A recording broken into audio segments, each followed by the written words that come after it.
Retirement road test. Today, we're taking a hypothetical couple and putting the $1 million that they have saved for retirement to the test. We'll cover how much their lifestyle costs each month and how long the $1 million lasts, the impact of healthcare, travel, and other goals on their retirement plan, plus the move they make to make their money last longer. Hi, I'm Molly Nelson here with Sean Honkamp and Lauren Merkle. And Lauren, Sean, you guys hear this every day from people. They've saved for 30 or 40 years, and they've done a good job of saving, but they're just still unsure if that money will last all the way through retirement. Because the stakes are so high, what they're thinking about is the next 20 to 30 years of not earning money, but wanting to have fun. And we all know fun costs money. And they know once they do retire, they don't want to go back to work. They have to get it right the first time. And so the stakes are high. They're feeling the pressure, and they want to make sure that they go into retirement with confidence, knowing this is going to work out instead of hoping. The stakes are high for our hypothetical couple. Let's meet them. Here they are.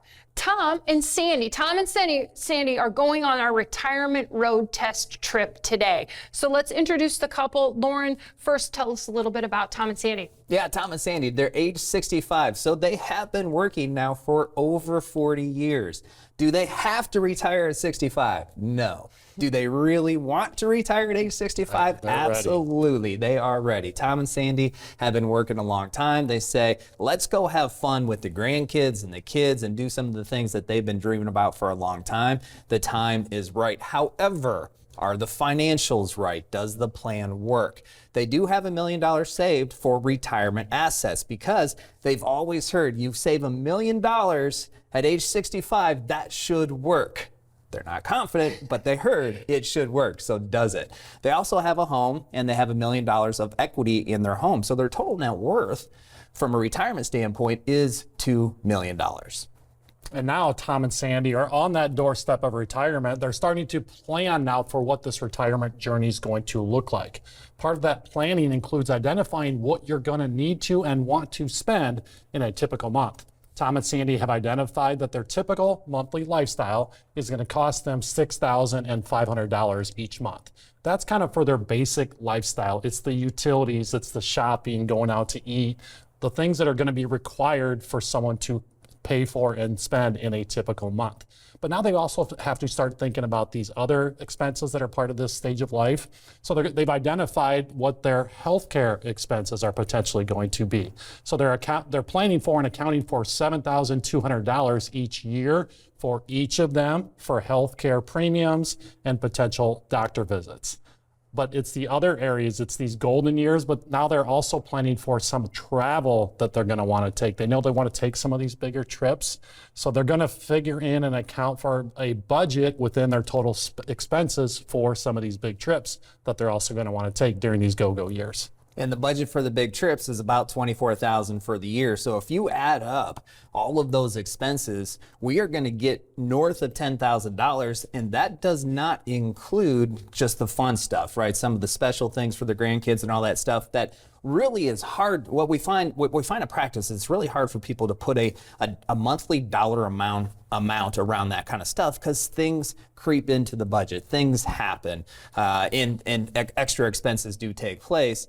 So they're faced with a big monthly budget. They do have Social Security. Remember, they're retiring at age 65. So both of them can take Social Security if they choose to. However, in this case, Sandy is going to wait until age 67. That is her full retirement age. At age 67, she's going to receive $2,300 a month. And then Tom's going to wait until age 70. And he's going to wait until age 70 because that's the maximum amount of Social Security benefit he can receive. And so they're going to get that maximum amount while they're both alive, but then that's also going to become Sandy's survivorship benefit. If Tom passes away, Sandy's benefit is going to move from the $2,300 to what Tom's is. And at age 70, Tom's benefit on a monthly basis is going to be $3,900 a month. So they're retiring at 65. They're taking out, they need a lot of money on a monthly basis for the living expenses and the fun. But none of that is coming from Social Security. It's all going to have to come from their $1 million portfolio because they're not selling their house right now, right? They're not taking an equity loan out of their house. It's coming from the $1 million portfolio, which means their withdrawal rate on an annual basis is going to be somewhere between that 11 to 13%. And what that means is that their portfolio is not going to last until 100 in this scenario, assuming an average 6.5% return on their retirement assets. It's going to last until about age 79. And we know that the average life expectancy right now, if you make it to age 65, is somewhere around 86 or 87. So the money lasting until age 79 really just isn't going to cut it for most people, Sean. That's not the viewpoint that most people are going to be looking for. If you're retiring at age 65, you hope to have a 20 or 30-year retirement journey, or potentially even longer. So when you're first getting this information, if this is the first time you've built a plan or put all this information together, that's going to provide you this perspective and clarity that most people are looking for when they first start building that plan. And if that plan shows a certain couple potentially taking their retirement assets from $1 million down to zero before they hit age 80, that's probably a concern. Most couples are probably not going to want that kind of experience as they hit retirement. However, for the first iteration of most people's plans, this is not a unique scenario where the first iteration of your retirement plan doesn't look as rosy as what you want it to look like. And that's okay. So now it's a matter of what can Tom and Sandy, what can you do to change that first iteration of the plan to make sure that it can work, not only for 20 years, but maybe 30 years and beyond, and account for some of the what ifs that do take place, like potentially long-term care or some of those other things. Yeah, and that's exactly what we want to do next. We want to take Tom and Sandy's plan. We want to continue our retirement road test and see what moves they can make to make that money last longer. Welcome back. I'm Molly Nelson here with Lauren Merkle and Sean Honkamp. They're both certified financial planners and certified financial fiduciaries. Sean is also a CPA. So we're on a retirement road test today, guys. We've got Tom, we've got Sandy. They're testing out their funds, and they found out in the first segment, Sean, that they'd run out of money at age 79. Tom and Sandy took that important step of now getting that comprehensive plan and pulling all their information together. And what it told them was something that they probably aren't too excited about. They're potentially, under their ideal scenario of achieving all their goals, covering their lifestyle, they potentially run out of money at age 79. Not what Tom and Sandy were thinking, not necessarily what they're looking for, but now they've got options. We've got to start designing the plan and identify what they can do to improve that scenario. Yeah, the really good thing in this scenario is they didn't retire yet. So they still do have options. They're doing some planning in advance and making some of these big decisions. You know, they felt like they did everything right. They saved $1 million.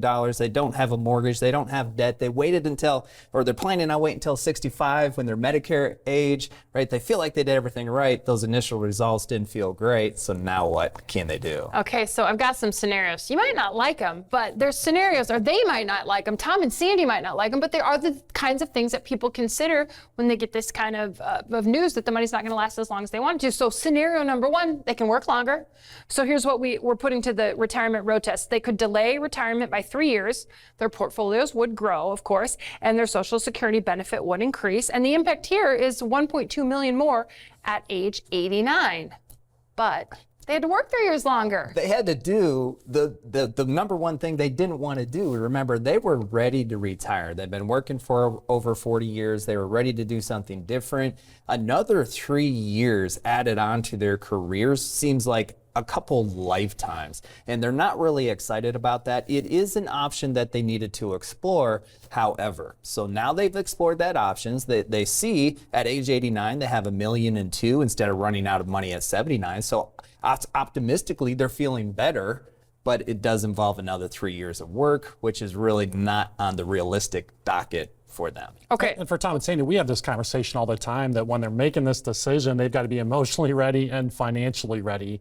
They're telling us they're emotionally ready, but now that they've got this additional information, they're probably not quite financially ready. So they've got to have all that information together to make these important decisions. Okay, the retirement road test continues. Let's say they cut spending. So here's kind of the road test there. They removed $24,000 a year of travel for those first 10 years of retirement.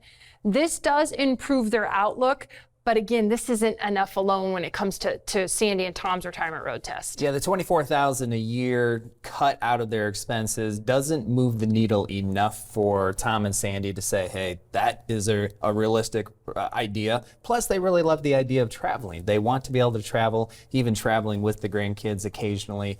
And so, again, it can improve it. It can move the needle, but not enough for Tom and Sandy to be like, yep, that is going to take us from where we're at now to being able to retire confidently. And then the other option, they could trim their monthly lifestyle. So we're putting this retirement road test, to the test, that is, and they reduce it from $6,500 a month to $6,200 a month. Now, when you run these numbers, there is an impact of them having $723,000 left at age 89. Yeah, another tough decision for them to make because they have their lifestyle plan. They know what they want to spend, or you know what you have to spend to do everything you want to do in a typical month. And then to have that conversation of, okay, we need you to take it from here down to here, not necessarily what anybody or everybody wants to hear when they're on the doorstep of retirement. Yeah, in that scenario, they decreased from $6,500 to $200. Plus, they didn't add in the travel expenses. So really, it's $24,000 for travel, $300 a month. That's $2,300 a month that they cut. Also not very attractive as far as Tom and Sandy are concerned, because that eats into a lot of their lifestyle budget. The reason they want to retire is, yes, to do something different. Get out of the day-to-day, go to work on Monday, have a weekend, go back to work on Monday. Get out of that. But also they want to be able to spend their free time doing some of the things that they've always dreamt about doing. And if they feel like they're pinching pennies every single week, every single month, that's not going to enable them to do all these things and not have the anxiety that comes with feeling like they're going to run out of money or they're just spending too much. And so we listed 3 different strategies that they can take into consideration, but there's so much more. There's so much more. We talked about how Sandy wanted to take her Social Security at age 67, full retirement age, and then Tom's going to wait till 70. Does that make the most sense in their particular strategy? That's just what they were thinking about based on some of the things that they heard. So what we would do in this scenario is we'd optimize their Social Security with their plan and their lifestyle goals. And that could change the total outcome, but it's not going to change it dramatically. And I think one of the key takeaways is that the little changes can make big changes overall, especially when we extrapolate the plan out over a 20 to 30 year time frame. So Social Security could be one of those changes. Yeah, and I think that's exactly what we're trying to get out with those scenarios. Whether they work for this couple or not is not as significant as how the small change put in the first scenario, $1.2 million left at age 89. So in the second segment, we want to get to maybe some more attractive changes for them, but it's good for people to know that the small changes now can have a big impact later. Well, and it's about having all that information so you can identify what options you have within your plan. So then one little change might only have a minimal impact, but then now you have an opportunity to potentially start compounding these. You know, the goal with having this comprehensive retirement plan is to have all the information we need so that as we're helping you make these decisions, we want to feel like we're making smart, informed decisions along the way. And as time goes by, we continue to make what we think are the best decisions. That's where we can see that value and have that bigger impact over a 20 or 30 year time frame. Yeah, and using Tom and Sandy as a prime example, what if we make a combination of changes, right? We changed the Social Security decision. In the very first change, we said they're going to work 3 years longer. Now, that's a big change. That's not, especially to Tom and Sandy, that's a big change. But what if it's not 3 years? What if they work 1 year longer? Or what if one of them works 1 year or 2 years longer? We decrease the expenses by $2,300 a month. What if we don't decrease it by $2,300 a month? What if we decrease it by $1,500 a month? What if we do a combination of all of that kind of stuff, plus some other things that we're going to talk about to really get them where they need to be from a confidence and financial standpoint?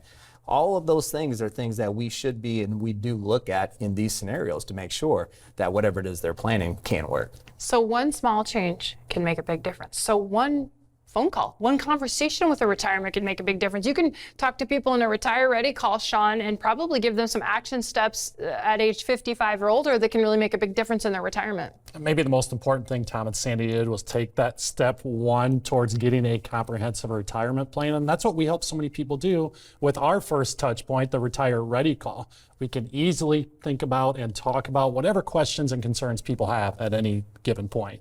So we are able to cover a lot in a 15-minute retire ready call, whether it's some immediate decisions that you're facing right now, whether you're starting to think more about retirement and what all that means, or if you're just ready to learn more about what someone like us does and how we can help you take those steps into having that comprehensive plan and help you feel better about these decisions that you're making leading up to retirement. You can schedule a Retire Ready call by going to retirereadycall.com. Once you get there, you'll see a calendar. You can choose a time and a date that works for you. And then there's a pretty low-key, low-pressure conversation with a retirement planner where you get answers to your retirement questions. Okay, so we talked about Tom and Sandy, the lifestyle changes that they could make that could get them, make their $1 million last just a little bit longer. But what else, what other changes can they make? Taxes, investments, and more next. Welcome back. I'm Molly Nelson here with Sean Honkamp and Lauren Merkle, and we're going on a retirement road test today. Tom and Sandy have $1 million, and they want to find out how far it'll last. And in the first segment, it only lasted to age 79. So second segment, they made some lifestyle changes, working longer, spending less, traveling less. And all three of us decided that generally that's not what people want to do. Now, sometimes that is what they have to do to meet their retirement goals. And we know that. But there's some other strategies, and that's what we want to talk about right now. So let's get right to it, because this is what you do for people every day, Sean. You talk about strategies to put more spendable income into their retirement, and one that you lead with a lot of times is long-term tax planning. What's that all about? The long-term tax plan can be a very valuable component, or is a very valuable component of that retirement plan. While we're younger, most of us don't give the tax planning the attention it deserves. The focus is on saving, putting that money in, and we don't necessarily think about as much what the tax diversification is. But at this stage of life, we have more control on the tax bill that we have every year, and we have more information on what your long-term tax view looks like. So with the tools we use, we help you build that plan. We're going to know what assumptions we're making. We're going to know what taxable income we project to have in future years. And having that kind of information helps us make the best decision for you in each current year. With having that information, making the good decisions, we expect that we're going to have a lower tax bill over time. And thinking about Tom and Sandy, that $1 million portfolio, if less of that goes to the IRS, that means more of that $1 million portfolio is in their pocket. So Tom and Sandy have that challenge of wanting to spend a lot and maybe running out of money at 79. But as they make these tax planning decisions, they're going to be able to stretch that portfolio out further. So having that long-term tax plan is going to be an efficient strategy for Tom and Sandy and put them in a better position. Because Tom and Sandy are like most people in their scenario, where the vast majority or all of that $1 million they have saved for retirement, they've never paid taxes on before. So at some point, Tom and Sandy, you are going to have to pay taxes on that money you've never paid taxes on before. Now it's a matter of having an intentional plan where you choose to the best degree you can when you're going to pay taxes on it, which means that you have some discernment over the type of tax brackets that you will be paying the tax on that money, or at least that's the idea. That doesn't work for everybody, but certainly for many people it does. Many of the families and individuals that we serve, we're focused on taxes not once, not twice, it's every single year prior to 12/31, because after December 31st, most of the most effective tax strategies go away for that year. Okay, so that could put more money into their pocket, make that retirement money last just a little bit longer. Another thing that people can do prior to retirement is shift their investment strategy. Yeah, we can think about the investment strategy. And the goal for everybody as we're investing, we want the maximum amount of return, right? We put that money in there, we take advantage of the markets, and we let it grow. But taking more risk in the markets comes with a trade-off. The trade-off is we know that any given time period, the markets can be down. So we take more risk, but now you've got more exposure in the markets. If the markets have a good time period, that's going to benefit us. But it's the trade-off of if the markets have a down period, well, now you're even more exposed. Think about Tom and Sandy again with this $1 million portfolio.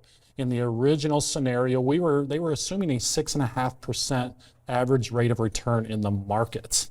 If they were to put more pressure on their portfolio and increase that risk, they'll potentially get that higher rate of return. But if those markets are down at the wrong time, and the market volatility means more to people at this stage of life when they're taking money out and spending, that could have the reverse impact. That could actually lead to them running out of money sooner than 79, depending on when and how much the markets have a downtime. Which is really why Tom and Sandy need to not only develop an investment plan that works for this phase of their life when they're taking money out, it has to work with their income plan. So they can have a piece of their portfolio that maybe is taking a lot of risk, right? If they have the appetite for risk and they're not going to need it for a long period of time, it can fly high a little bit from a risk standpoint, but they also need a segment of their portfolio that they can rely upon income from. No matter what happens with the crazy markets, the stock market, the bond market, they know that they can take their $6,500 a month from this portfolio. It's still going to earn a little bit, and it's going to be dependable and predictable, and their lifestyle is not going to have to change month over month, year over year because of what the crazy market does. And that will enable them to not have to sell off some of the positions that are low when the stock market goes low. Because over the course of their retirement, they're going to see a handful of recessions. On average, we see them every 4 to 5 years, 20, 30-year retirement. They're going to see 4 to 7 different recessions every single time. They don't want to be surprised, and they don't want to take the risk of that destroying what they've spent 40 years building. Let's look at one more option for Tom and Sandy. This is just something to think about. Your numbers will be a little bit different when it comes to your home, but this is what we applied to Tom and Sandy's retirement road test. Remember, they ran out of money at 79. We're trying to get them all the way through retirement. One thing they could do is sell that $1 million home. Let's say, of course, they have to go live somewhere else, so they purchase a home that costs $700,000. That frees up about $200,000 after taxes and fees. Well, there's a benefit there. So they've lowered their immediate monthly costs. They've lowered potentially their property taxes and maintenance, and then they've got a higher portfolio balance because now they've got $200,000 more dollars to invest. Yeah, now they have a 20% more, 20% higher starting retirement portfolio. Remember, they had $1 million, now they got 1.2 that they can use towards their immediate lifestyle and long-term investment goals. And that by itself may not get them where they want to go. But that, coupled with the Social Security optimization and their income plan and their investment plan and decreasing the tax bill, all of that kind of stuff together can get them really where they want to go. And so after their very first iteration of the plan, they had a lot of frowns because they were running out of money at 79, and they turned that frown upside down, and now they're really happy because they can see a real path of how they can give up work at age 65 and start doing all the things that they wanted to do. So where do you want to go? Maybe you know you want to go to retirement, but you're just not sure how you want to get there. A Retire Ready call is a great first step. Sean, you have these calls every day, and sometimes, yeah, you can talk numbers, you can talk investments, but I know you had one recently where it was more of that emotional part of the conversation that you were able to cover in just 15 or 20 minutes. Yeah, this specific call, it landed with me. It kind of left a mark on me because I had a nice long, 15, 20-minute call with an individual, and his primary focus was around, it wasn't about the numbers, it was really the uncertainty. In his mind, he wasn't in a position to retire, and in the last year or so, he's really stopped enjoying his current job. It's an industry that he's loved, but he's committed to it. He's put a lot of time in, and he shared that he's always kind of put himself in the corner. He got away from being who he was. And so a lot of the conversation was just about taking that step, what this plan could mean to him as he looks for more information, as he thinks about making this decision. He wants to find something different, but he doesn't know. He doesn't know if he can completely retire or if he needs to just walk away from where he's at and maybe go find something different. So we had some really direct conversation. It was a lot of fun. I was asking him, what's preventing you from planning? What's going to get you committed to taking that next step? And after having a little conversation, just a good back and forth, it felt good that he is going to take that next step, right? We had a really good Retire Ready call. We're going to have further conversation and move to that connection visit where him and I are now going to be able to spend more time together. So now you're going to quite literally put pen to paper, and then he can see. Maybe he's got enough to live out his goals. Maybe he needs to make some adjustments like we saw with Tom and Sandy. But it's better to know now than wait until you're on the doorstep of retirement. You can schedule your Retire Ready call right now by going to retirereadycall.com and choosing a time or date that works for you. This is Retiring Today, and we thank you for watching. If you like this video, click here for more great content. Don't forget to subscribe to be connected with others just like you who are looking for engaging and entertaining retirement strategies.